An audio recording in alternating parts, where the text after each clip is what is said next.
Right. ఇదే సమయంలో మనకు లెనిన్ మన రిపోర్టర్ ఎవరైతే ఉన్నారో లైన్లో ఉన్నారు, ప్రస్తుతం అక్కడనే ఉన్నారు కాబట్టి మనం ఒకసారి లెనిన్ అడుగుదాం.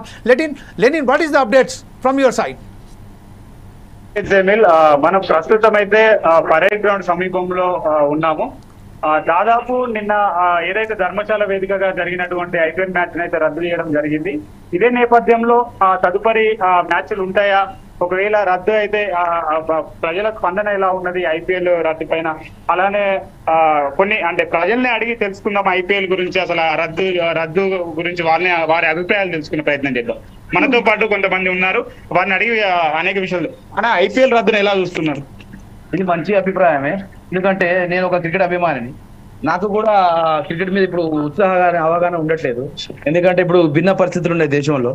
ఎప్పుడు పాకిస్తాన్ ఇండియా ఈ మధ్య ఇలా జరగలేదు చాలా రోజుల తర్వాత, కాబట్టి ఎంజాయ్మెంట్ ఎప్పుడైనా తర్వాత చేసుకోవచ్చు, కానీ ఇప్పుడు పరిస్థితి భిన్నంగా ఉన్నాయి కాబట్టి ఇది ఆపడమే నాకు మంచి అభిప్రాయం అనిపిస్తుంది.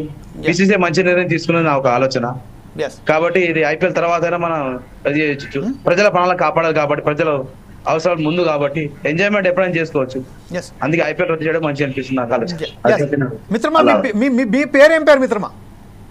నా పేరు ఫెరోజ్. ఇప్పుడు ప్రస్తుతం ఏదైతే ఉన్నదో మనం అనుకుంటున్నాము, ఇది పాకిస్తాన్ చేసిన దుశ్చర్యలో భాగంగానే ఈరోజు మనకు సంబంధించిన ఎవరైతే క్రికెట్ అభిమానులు ఉన్నారో, అదే క్రికెట్ అభిమానిగా మీరు చెప్తున్నారు దేశ భద్రతే ముఖ్యం, మన దేశానికి వచ్చిన వారు ఎవరైతే ఉన్నారో వారికి రక్షణ ముఖ్యమని చెప్తున్నారు. ఈ నేపథ్యంలోనే మీరు కొంచెం అప్సెట్ అయినట్టుగా కనబడుతున్న అటువంటికి ఈరోజు పెట్రియాటియం అనే మనం ఇటు చెప్పినట్టుగా కాంగ్రెస్ కానివ్వండి, బీజేపీ కానివ్వండి, తెలుగుదేశం కానివ్వండి, ప్రతి పార్టీ ఈరోజు మోడీకి ఫుల్ సపోర్ట్గా వస్తున్నాము, మీరు ఎక్కడ కూడా తగ్గకండి, మేము ఖచ్చితంగా మీ వెంటే ఉంటామని చెప్తున్నారు. ఈ నేపథ్యంలోనే ఈ డిస్కషన్ మీరు మనస్ఫూర్తిగా స్వాగతిస్తున్నారా, లేకపోతే ఏమన్నా బాధ అనిపిస్తుందా మీకు?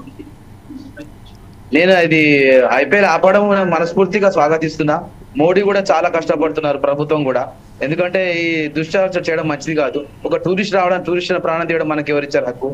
కాబట్టి ఇది ఐపీఎల్ ఆపడమే మంచిది. ఇప్పుడు దేశంలో భిన్న పరిస్థితులు ఉన్నాయి కాబట్టి ఇది మంచి నిర్ణయమే ప్రభుత్వం తీసుకున్నది, కానీ బీసీసీ తీసుకున్నా కానీ నాకు అనిపిస్తుంది అండి. భద్రత ముఖ్యం కదా. భద్రత ముఖ్యమైన సమయంలోనే ప్రస్తుతం ఏదైతే పోస్ట్పోన్ చేసినట్టుగా మనకి ఏదైతే తెలుస్తుందో దాన్ని స్వాగతిస్తున్నట్టు చెప్తున్నారు. ఒకవేళ కనుక ఇదే టోర్నమెంట్స్ ను ప్రభుత్వం మన దుబాయ్లో నిర్వహిస్తే మీరేమనుకుంటారండి? మీ అభిప్రాయం ఏంటి దీని మీద? వేరే దేశాల చేసిన పర్వాలేదు, కానీ మన దేశంలో పరిస్థితి బాగాలేదు కాబట్టి ప్రజల భద్రత ముఖ్యం కాబట్టి ఇప్పుడు మనకు అది ఐపీఎల్ ఆపి వేరే దేశాలు ట్రాన్స్ఫర్ చేసి అక్కడ చూపించినా, అక్కడ ఎంజాయ్మెంట్ చేసినా పర్వాలేదండి. కానీ మన దేశంలో ప్రస్తుతం ఈ భద్రత లెనిన్ గారు ఇంకెవరన్నా ఉన్నారు అక్కడ మాట్లాడడానికి మనతో? ఓకే జమీల్, మరొకరు ఉన్నారు, వారి అభిప్రాయం కూడా తెలుసుకుందాం. yes please go ahead.